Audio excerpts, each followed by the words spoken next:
Olá, PCI Concursos, caros concurseiros, caras concurseiras, vamos lá prosseguir com a nossa disciplina Direito do Trabalho.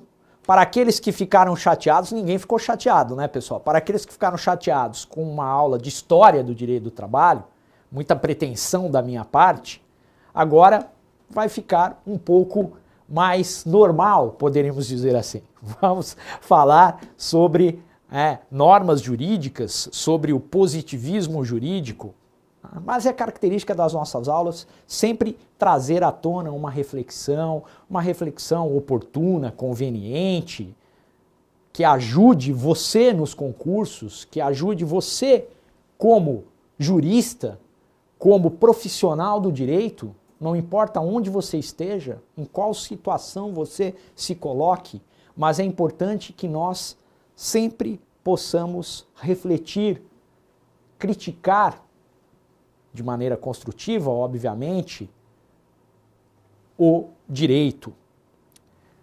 Direito do trabalho, como vimos, a ideia de proteção, de subordinação jurídica do empregado, da necessidade de proteção, a história do direito do trabalho, que culmina no positivismo jurídico, vem à tona as normas jurídicas trabalhistas protetivas, buscando-se aí a busca, talvez seja o segredo, até agora ninguém conseguiu de forma absolutamente perfeita conjugar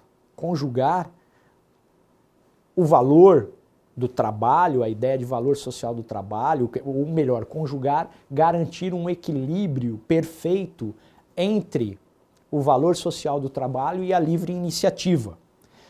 Obviamente, sem livre iniciativa, sem pessoas dispostas a criarem empresas, a criarem negócios lucrativos, não se tem trabalho. Então é importante também, sim, a preocupação em torno da figura do empregador, da viabilidade da atividade econômica, da busca da desburocratização, de modo que esse empregador tenha segurança jurídica. É um dos grandes desafios e é o que pauta a discussão em torno da reforma trabalhista que tramita no Congresso Nacional Brasileiro neste momento. Fontes. Quando eu falo em fonte, eu falo em origem. Origem das normas jurídicas. Como que as normas jurídicas são criadas? O que leva à criação das normas jurídicas? São as fontes formais e materiais. Fontes formais e materiais do direito do trabalho. Vejam, fontes materiais é aquele momento pré-jurídico, é aquele momento anterior à criação da norma jurídica. É um momento que antecede o próprio processo legislativo. Muito embora, no decorrer do processo legislativo, as pressões, o contexto político e econômico seja decisivo para que uma determinada norma jurídica tenha seu nascimento, para que ela seja criada, para que ela passe a ter eficácia no âmbito do direito. As fontes materiais são esse momento pré-jurídico. É um momento que antecede a criação da norma. O momento dos debates, o momento histórico do país, a questão econômica, todas aquelas influências de ordem política, econômica, sociológica, pautada na argumentação, pautada nas vontades, nos desejos da sociedade em um determinado tempo, em um determinado território. As fontes formais, por sua vez, as fontes formais, elas exteriorizam a norma jurídica.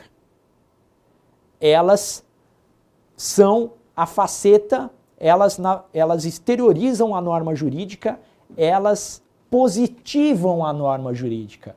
É a ideia do processo legislativo ou mesmo do acordo de vontades entre pessoas, entre entidades coletivas, o pacto que coincide com a criação da norma jurídica e com daí a sua vigência, a sua eficácia e a busca pela sua efetividade do ponto de vista social. No direito do trabalho, são várias as fontes formais do direito do trabalho. Nós vamos citar, vamos nos debruçar sobre as mais importantes. Entre as fontes formais, existem as fontes formais autônomas, que emanam da própria vontade dos interessados. No direito do trabalho, anotem aí, as mais importantes são o acordo e a convenção coletiva de trabalho e as fontes formais heterônomas. As fontes formais heterônomas, a mais importante é a lei stricto sensu, a Constituição da República, como topo, como ápice do ordenamento jurídico, toda a legislação infraconstitucional, as leis complementares, as leis ordinárias, as medidas provisórias, outros atos legislativos com força de lei devem obediência à Constituição da República. Os tratados e as convenções internacionais ratificadas pelo Brasil são fontes formais heterônomas. Passam, integram o nosso ordenamento na qualidade de leis ordinárias. Se esses tratados ou essas convenções tiverem como objeto direitos, normas de direitos humanos, terão o status de emenda constitucional. Para tanto, terão que passar pelo processo legislativo mais rígido previsto pela Constituição da República, no artigo 5º, parágrafo 3º. Então, fontes materiais pré-existem, são um momento anterior à criação das normas. As fontes formais, por sua vez, é a norma jurídica exteriorizada, positivada. Entre as fontes formais do direito do trabalho, eu tenho as autônomas, que são muito importantes, decorrem da vontade negocial coletiva protagonizada no direito do trabalho por entes coletivos, os sindicatos, tanto profissional como econômico, e as empresas, no caso do acordo coletivo do trabalho firmado entre uma empresa ou um grupo de empresas e o sindicato da categoria profissional, o sindicato dos trabalhadores. A convenção coletiva do trabalho firmada entre sindicatos de trabalhadores, sindicato profissional, e entre sindicato de empregadores, sindicato econômico. Por favor, vamos ao quadro. Então, eu tenho aqui as materiais e as formais, as fontes materiais, fato social que dá origem à criação jurídica, as fontes formais, a positivação, a exteriorização da norma jurídica, se consubstancia no que a doutrina denomina ato-regra, caracterizado pela generalidade, pela abstração, pela impessoalidade e pela imperatividade. Entender isso como lei não é mera coincidência, né, pessoal? Mas nem todo ato, regra geral, abstrato, impessoal e imperativo é tido somente como lei. Temos outros atos. Fontes formais, autônomas e fontes formais heterônomas. As autônomas emanam da vontade dos próprios interessados. E as heterônimas têm origem a partir de terceiro. Aqui, terceiro, aquele que conduz o processo pelo qual serão criadas as normas jurídicas que terão como destinatário a sociedade, os trabalhadores. Fontes formais em espécie. Temos várias fontes formais em espécie. Podemos citar leis, decretos, portarias, as normas regulamentadoras do Ministério do Trabalho e Emprego se equiparam à lei por força do artigo 200 da CLT.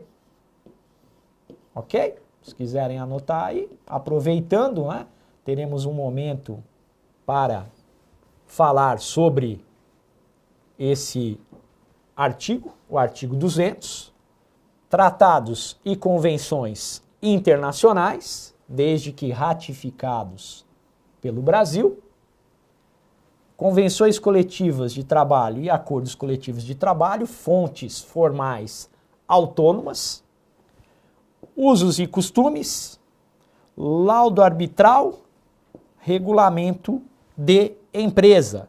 Então, pessoal, as fontes formais são várias.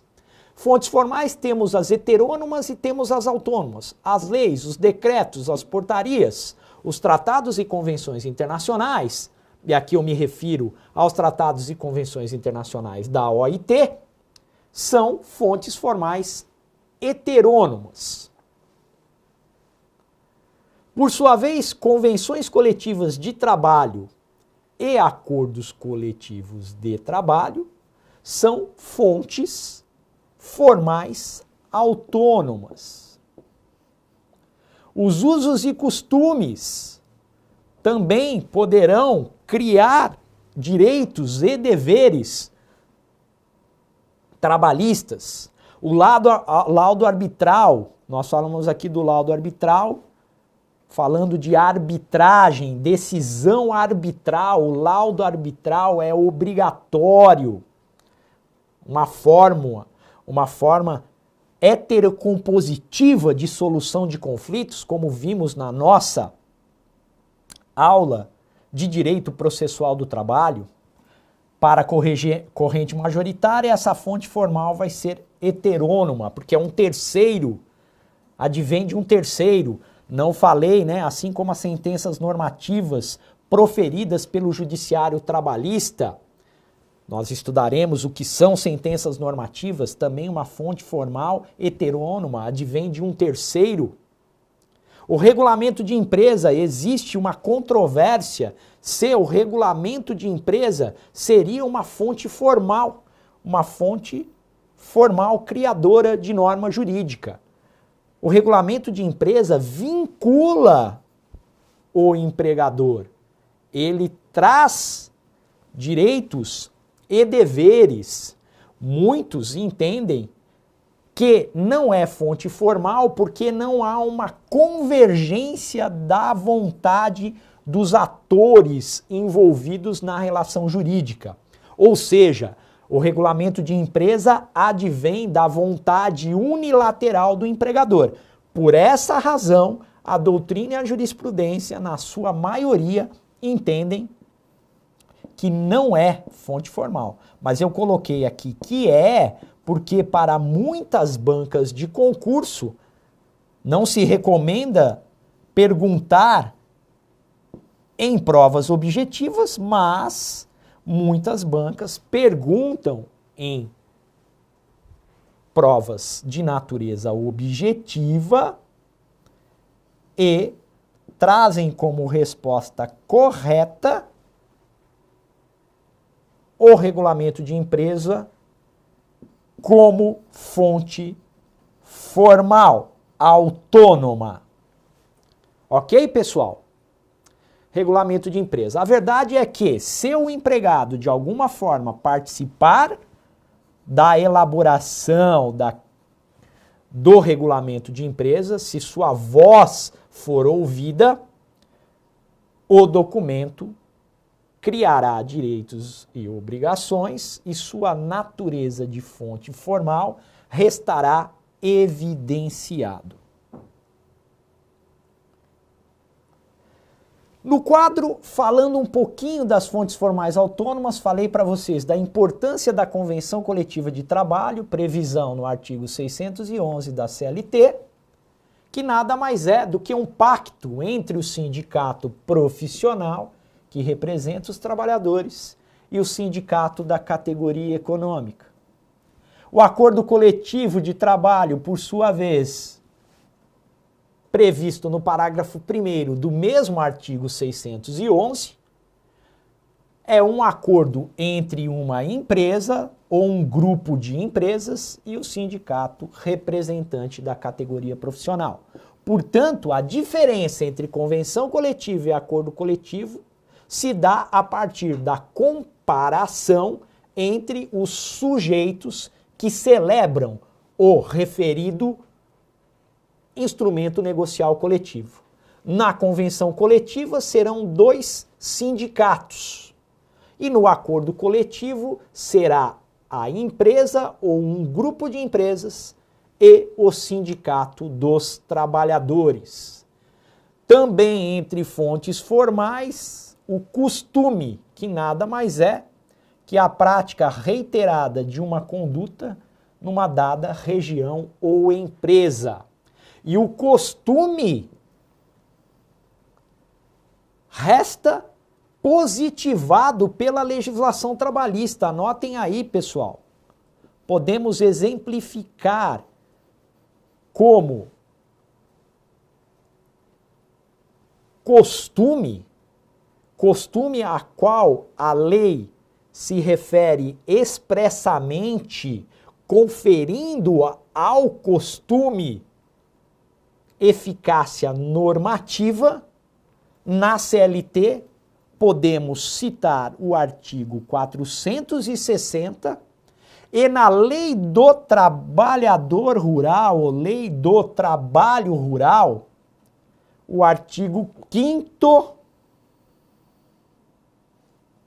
da referida lei, que é a Lei 5.583 de 1979, Lei do Trabalho Rural.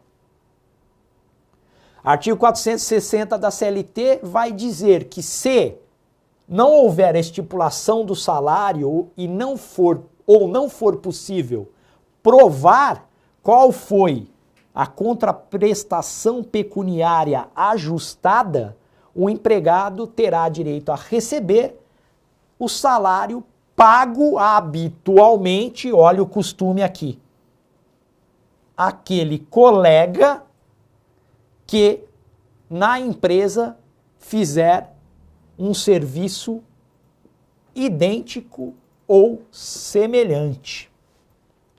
E o artigo 5º da Lei do Trabalho Rural diz que, no que se refere ao intervalo intrajornada para repouso ou alimentação, serão observados os costumes e usos da região.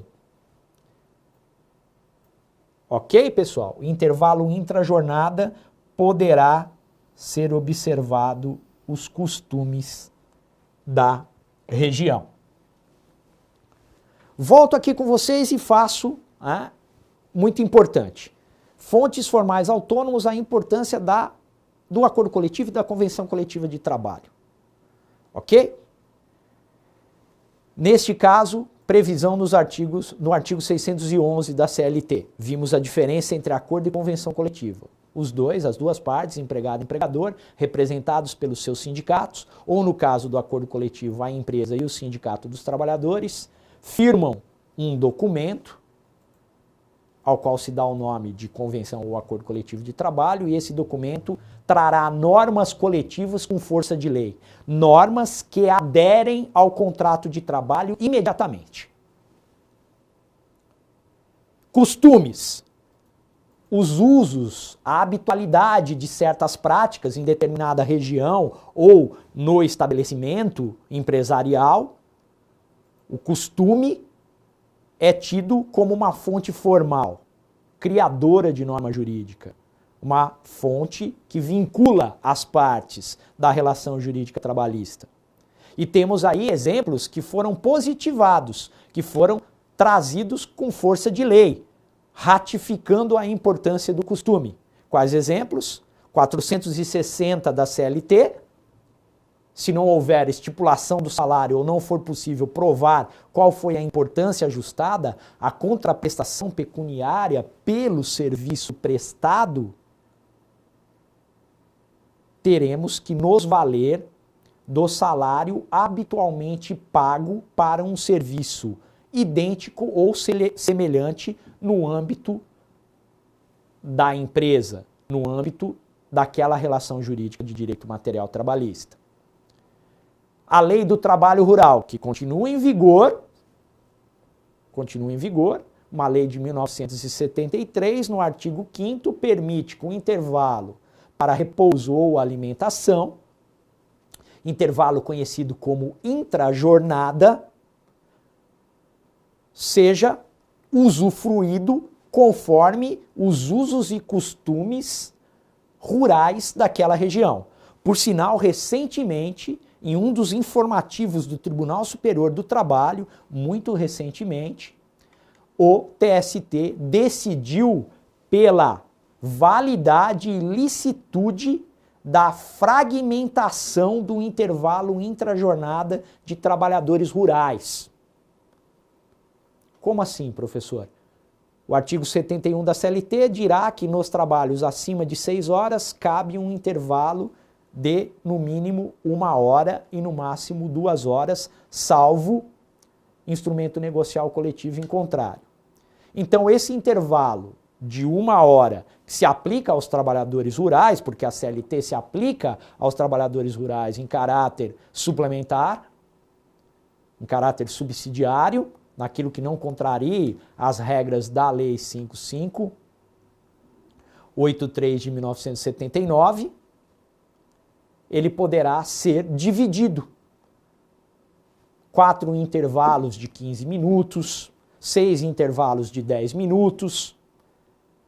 A reforma trabalhista acentuará essas possibilidades por meio de acordo ou convenção coletiva de trabalho e muita polêmica virá por aí, tá ok, pessoal? Mas é possível, sim, observado os usos e costumes de uma região, a habitualidade, que seja tido como lícito disposições acerca do intervalo intrajornada. No caso, o TST decidiu pela possibilidade de fragmentação, divisão desse intervalo intrajornada muito recentemente. Vamos lá? Continuem comigo. Eu falei sobre os tratados, sobre as convenções e recomendações da OIT.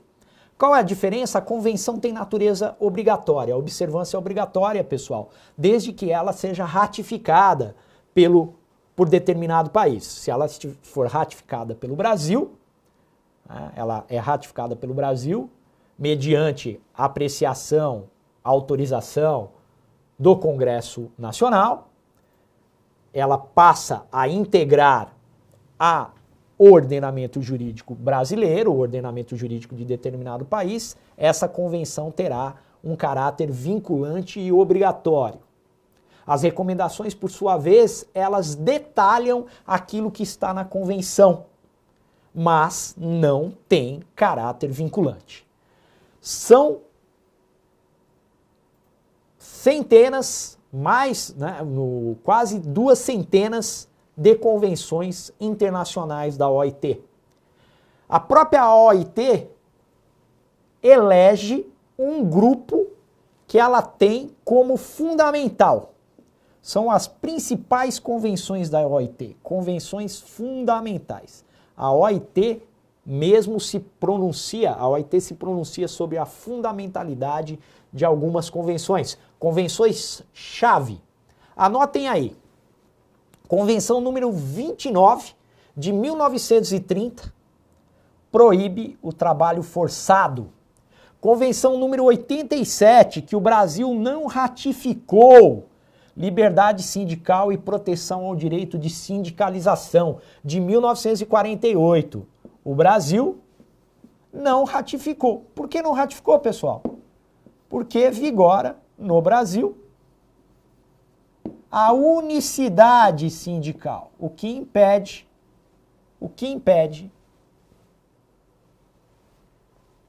a ratificação da Convenção número 87. Porque para que você tenha liberdade sindical plena, há necessidade de pluralidade sindical. No Brasil, nós temos a obrigatoriedade da representação sindical em determinada porção territorial, que não pode ser menor que a de um município. Ou seja, cada categoria ou profissão em determinada cidade ou em um grupo de municípios limítrofes, tem um sindicato que representa o trabalhador, uma representação compulsória, obrigatória, é o sistema da unicidade sindical. E essa unicidade impede o Brasil de ratificar a Convenção número 87. Muitos dizem que, em vez de reforma trabalhista ou antes de uma reforma trabalhista, necessitaríamos urgentemente de uma reforma sindical. E eu concordo com esses juristas. Convenção número 98 também trata do direito de sindicalização e de negociação coletiva. Aqui não houve problemas para o Brasil ratificar, porque o Brasil tem o acordo coletivo e a convenção coletiva, e o Brasil permite a liberdade sindical do ponto de vista individual, do ponto de vista associativo. As pessoas podem, os trabalhadores podem ou não se filiar aos sindicatos conforme desejarem. Então, não, ao contrário da Convenção número 87, na número 98 não houve problemas, o Brasil a ratificou. Convenção número 100, igualdade de remuneração de homens e mulheres por trabalho de igual valor. Você está me acompanhando, está pensando, nossa, mas existe uma convenção que diz isso? Existe. E ela é respeitada? Não, pessoal, infelizmente ela não é respeitada. O Ministério Público do Trabalho tem uma frente de combate à discriminação por gênero, por sexo, não importa, qualquer discriminação. E há algumas ações do MPT que pleiteiam a igualdade de remuneração entre homens e mulheres, até mesmo porque o Brasil é signatário, ratificou a Convenção número 100. Convenção número 105, novamente a questão do trabalho forçado. Trabalho escravo, forçado, obrigatório, vedado, proibido pelo ordenamento. A Convenção número 111, discriminação, aqui num aspecto mais amplo de emprego e ocupação. Convenção número 138, idade mínima. Idade mínima. Convenção número 138, idade mínima para o trabalho na 138, aqui estamos falando de idade mínima para o trabalho, né? Na Convenção número 182, a proibição das piores formas de trabalho infantil e a necessidade de sua eliminação.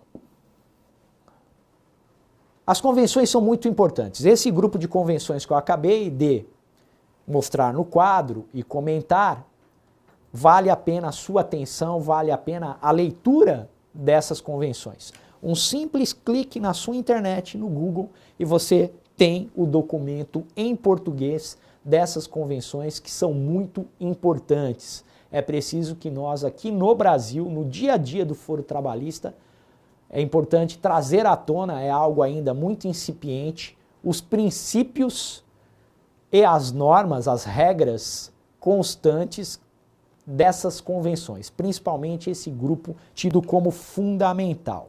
Ok, pessoal? Na aula seguinte eu continuo tratando de fontes. Espero terminar os nossos comentários acerca das fontes e já vamos adentrar na questão da hierarquia dessas fontes, a hierarquia das normas trabalhistas e, se houver tempo, vamos iniciar a discussão acerca da eficácia temporal e espacial das normas jurídicas trabalhistas. Obrigado por estar conosco até aqui. PCI Concursos, aguardo vocês para a continuação dessa nossa aula. Até lá, pessoal. Um abraço.